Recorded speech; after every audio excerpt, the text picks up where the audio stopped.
What I like to do is celebrate milestones. These are things that happen in their lives that are a real testament to their resilience and to the advances in treating lung cancer that we enjoy today, thanks to research. These are life moments that many lung cancer patients wondered if they would ever see. Think of the good times in life, like a child's birthday or a graduation or a wedding. And as we've seen throughout the day, anyone with lungs can get lung cancer. Time and again, we hear about young, active, non-smokers being diagnosed with lung cancer. People like our friend Yovana Portillo. She never imagined herself as an advocate for living with lung cancer, but here she is, helping others and celebrating many joyous life moments. Memories. I used to spend many summers with my grandparents. Right across the street from their home was a park. This year, I was 4 years old and was able to celebrate my birthday there as well. Never did I imagine in those blissful summer days that one day, 30 plus years later, I would end up with a lung cancer diagnosis. Thankfully, it was discovered early, and I've been able to use my voice and story to advocate for lung cancer and celebrate many birthdays since my original diagnosis 7+ years ago.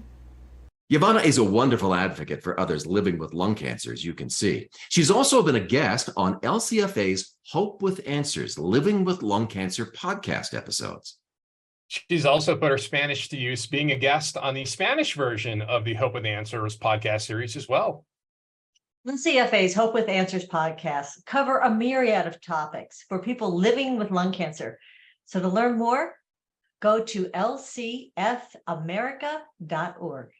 Today, we are sharing the latest cancer research, hearing from the amazing people living with lung cancer and the doctors dedicated to improving lung cancer patients' lives.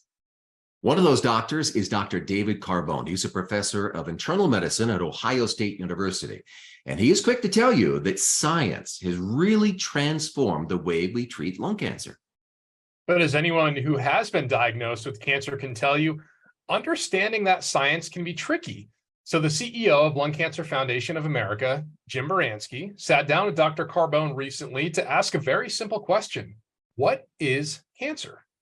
Cancer happens when the normal cells of your body, in our case, we're talking about lung cancer, when lung cells lose their normal growth regulation and start to grow without any controls. Normally, the cells in your body, if you damage something, they'll heal in, so they'll divide and heal and then stop growing. If you remove a part of your liver, the rest of the liver will grow and expand and then stop growing. When you have a lung virus, it damages the lining of your lung, and some of those cells die. The remaining ones grow and fill in and then stop growing. But when you have cancer, some of the key genes that control that regulated proliferation or growth of these cells get damaged, or genes that are activated that promote the unregulated proliferation of those cells.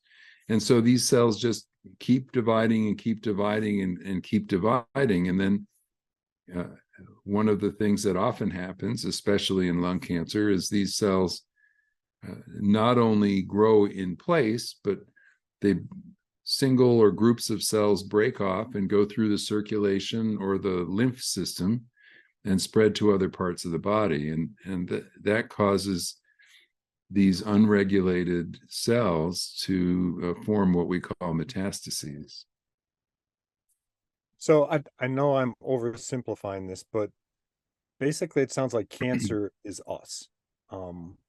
In a large way it is. I mean, the cancer cells are very similar to our own cells, often differing just by a small number of changes in their DNA. And that's partly what makes cancer very difficult to treat, because it has a lot of the same mechanisms of survival that your normal cells do. So you have to find specific ways that cancer is different from normal cells in order to treat it without causing harm to normal cells. Later in the hour, Dr. Carbone shares his vision of the future of lung cancer research.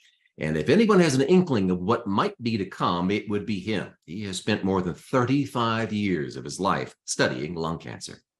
I'm excited. You're going to be excited. Why he's so excited about what's to come. So be sure to continue to follow LCFA on Facebook, on YouTube, Threads, Instagram, and Twitter on this World Lung Cancer Day to learn more about lung cancer, the latest treatments, and hear from the stories of those who are living with lung cancer. And please remember to like, to share, comment, and follow Lung Cancer Foundation of America at lcfamerica.org, where you can